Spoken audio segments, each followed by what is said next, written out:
दोस्तों, कथा संजीवनी में आप सभी का स्वागत है।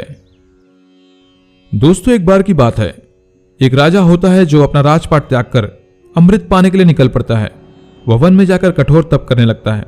वह अत्यंत ही कठिन तपस्या करता है और उसके इस तप से भगवान उस पर प्रसन्न हो जाते हैं और उसके सामने प्रकट होकर कहते हैं कि मांग बेटे मांग, जो तुझे मांगना है वो मांग, मैं तुमको वो सब दूंगा।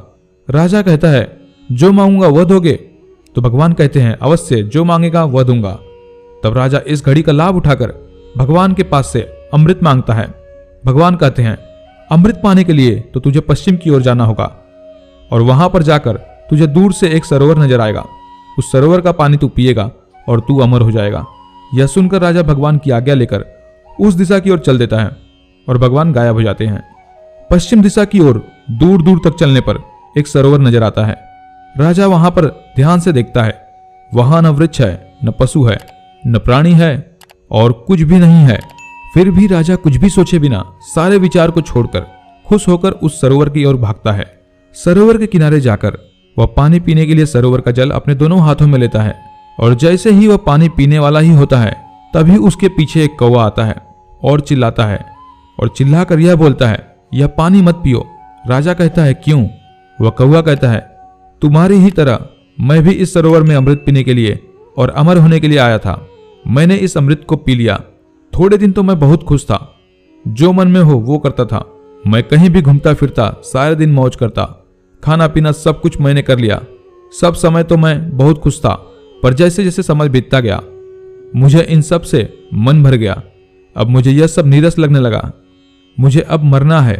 ऐसा सोचकर मैं मरने के लिए ऊंची पहाड़ी से गिरा, फिर भी मैं नहीं मरा। मरने के लिए मैं समुद्र में जाकर डूबा, फिर भी मैं नहीं मरा। मरने के लिए मैंने खुद ही आग लगाई और उसी आग में कूद पड़ा, फिर भी मैं नहीं मरा। और फिर मैंने हार मानकर यहां इस सरोवर के पास आकर अकेला रहने लगा। मैंने तय किया कि मैंने अपने जीवन को बर्बाद किया है इस अमृत को पीकर, लेकिन कोई दूसरे प्राणी, पशु या मानव को इस अमृत पीने से रोककर उसका जीवन बर्बाद होने से मैं रोक सकता हूं।